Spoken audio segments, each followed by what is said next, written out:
Okay, this tutorial is going to be for a candy cane braid.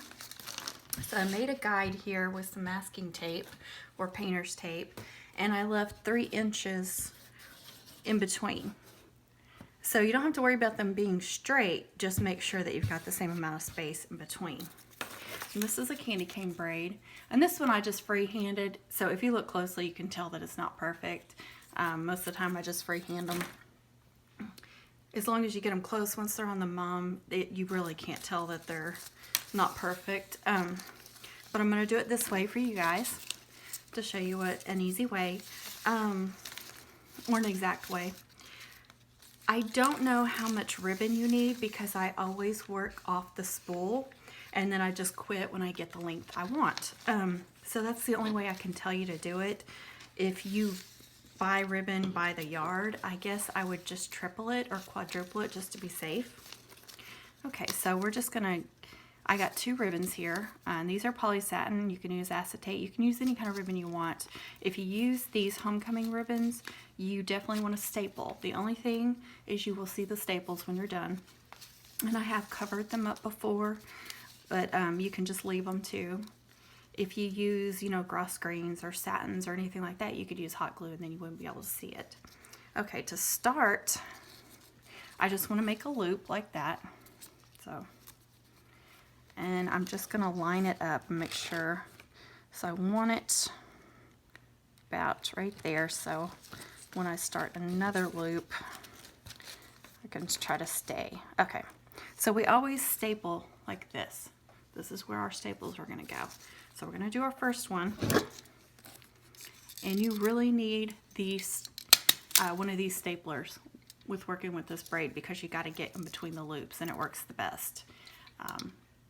And they're around $20, $25. They're not expensive at all. You do have to buy specialty staples. Sometimes, usually they come with a box of staples. Sometimes you can get it with like 3 boxes. So just make sure. I go through a box probably every homecoming season, but I do use a regular staple too when I can, so I probably go through a box of those too. Okay, so I just want to make sure that I am getting that about even. So I'm going to add a staple here.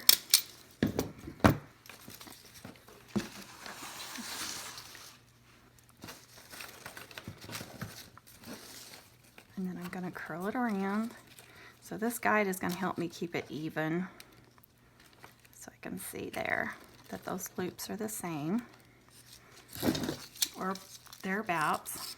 So my staple needs to go right there. You can see that good. So I just put it right in the center. There you go, right there.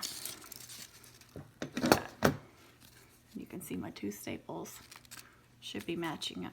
My staples should be matching up on each one. And this is a little time consuming, but that's okay. If you want it perfect and to look nice. So again, I'm just doing my staple right there.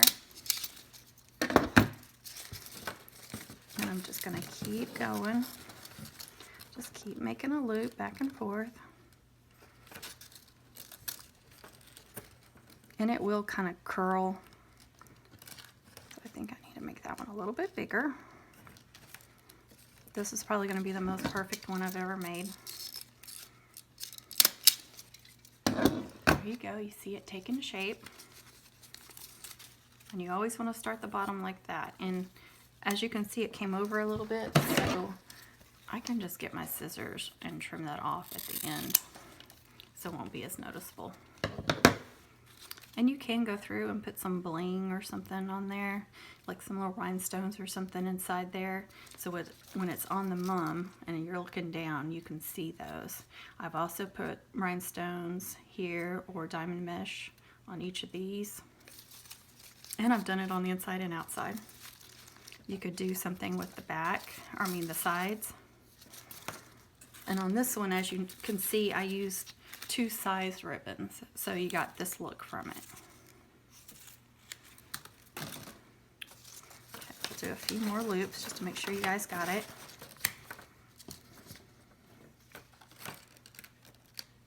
And it's still not going to be perfect, but it will be pretty darn close. And you can eyeball it too, try to make sure your loops are about the same size.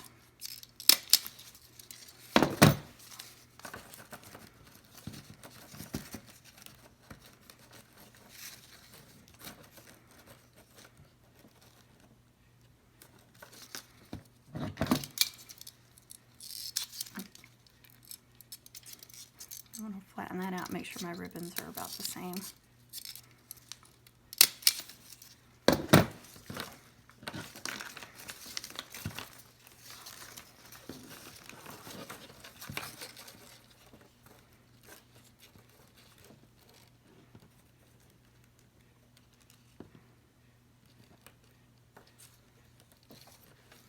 So just, line it up and adjust how you need to for each loop.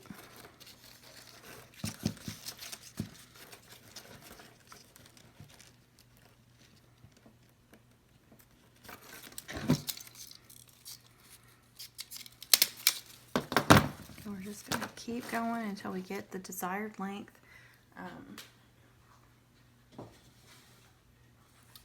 If you were wanting an 18-inch one, I'd have to go from, you can see that, but that would be pretty far. So far we've only done about 5 inches. So you can see it takes a little time to get this.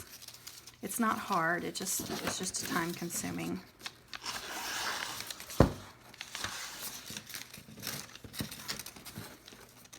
And I wish I could give you guys measurements, but I don't know what they are, and I like to do it this way. It just works best for me. So if you have it on spool, the ribbon, it's just easier this way.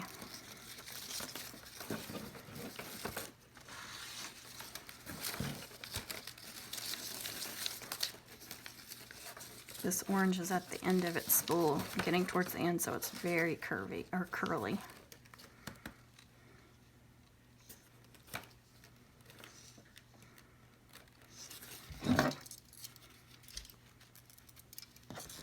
See, my ribbons are kind of messing up there, so just want to get it like that. So just keep on going until you get the length you want, and when you get to the end, I will cut off this orange one really short and then just leave the black one like I did here.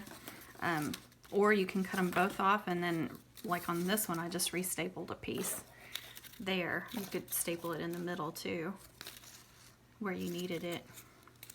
Just leave some length so you have, because you don't want this under your mum flower. You want to leave some space, at least that much length to staple on your backer and stuff. And if you get it too far down from your mum flower and this is showing, just put a bow or a trinket or some tinsel or something right there to cover that up. Okay guys, thanks for watching. Bye.